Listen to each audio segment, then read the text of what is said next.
So there's an old video game publisher rising from the ashes to make a comeback in 2025. I'm not sure what games they're planning to put out, but I'm sure they'll be critically acclaimed.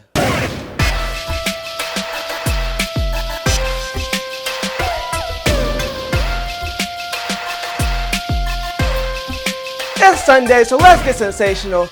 I'm Mike, and I'm back to talk about the gaming news. And we're kicking off this week by going a little bit old school because an old publisher is coming back. So if you're not familiar with Acclaim, which would be understandable because they went out of business in 2004, they were a pretty big publisher in the 90s. They put out games like NBA Jam, Shadow Man, a bunch of wrestling games, and there's a long list, so I'll just put it on screen. But anyway, the reason I'm bringing them up today is because they're coming back. So a bunch of companies have come together to revive Acclaim. The companies behind the revival, as listed by the GameSpot article, are Striker Entertainment, Ridge Partners, Global Force Entertainment, Vayner Fund, and Jet Management. Now, the most interesting one of those companies is Global Force Entertainment because there used to be a wrestling company that's now defunct called Global Force Wrestling that was founded by the wrestler Jeff Jarrett. And it turns out it is Jeff Jarrett's company. He's one of the people behind the new Acclaim. Now, if you're not a wrestling fan like I am, I don't expect you to know who Jeff Jarrett is, but the main thing you need to know is that he used to hit people over the head with guitars. And if you're wondering how to spell his name, it's J-E-double-F, J-A-R-R-E-double-T. That's double J, Jeff Jarrett. All right, let me get back on track. So the goal for the new Acclaim is to be a publisher for indie games and license out some of their IP to developers to make new versions of those games. So it's not going to be a huge publisher like it was before, but it's cool that someone is taking the old name and IP and doing something with it.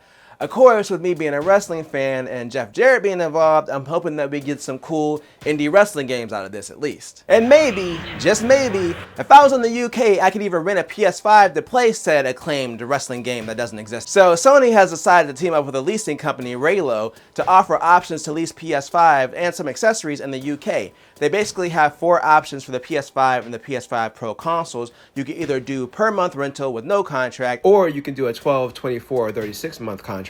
And like normal with financing things, the longer the contract is, the cheaper the rate is per month. So the cheapest you could get a console per month for is if you got the digital version of the PS5 Slim for 36 months, it will be £11 or around $14 a month. But if you do month to month without a contract, it's $28 a month. The console will get a lifetime warranty while you're leasing it from them, and at the end of the contract you have the option to buy the console at a discounted rate. But it doesn't say how much it'll cost. I mean, realistically, if you do something like that, a 36-month rental is basically going to be more than buying the console outright anyway. I could see something like this being ideal if maybe there's a specific game you want to play and you don't want to go out and buy a console just to play that game, or maybe you want to try out a PS5 Pro to see if it's worth it.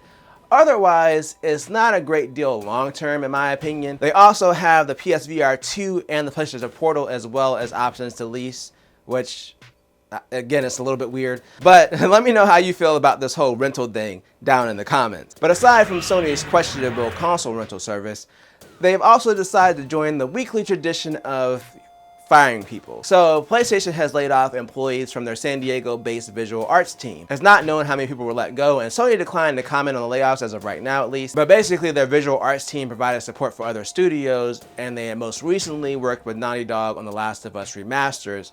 Similar to our story with Striking Distance last week, the news got out due to employees talking about it on LinkedIn, and they were basically told that their last day would be March 7th. The Kotaku article also goes on to mention Sony's recent failures with their venture into live service games.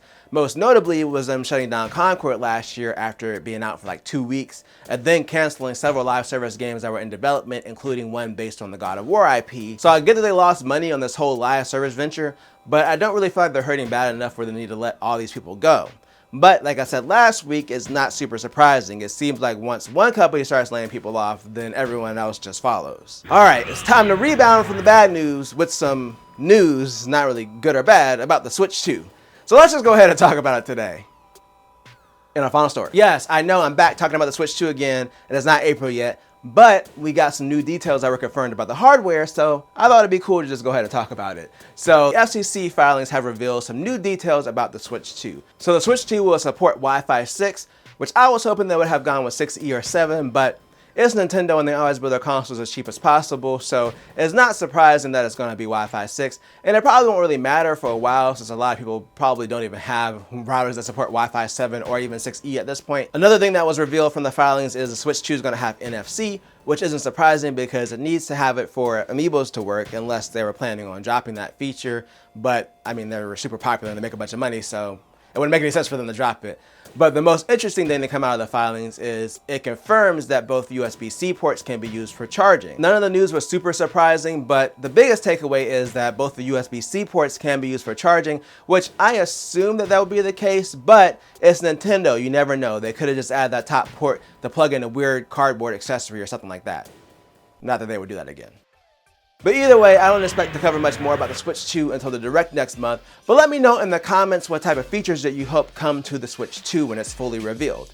Again, let me know down below, and if you enjoyed this video, then make sure to tell a friend, tell a coworker, like, share, and subscribe, and hit that bell notification button thing, wherever it is, and always do at least 2 things at the same time.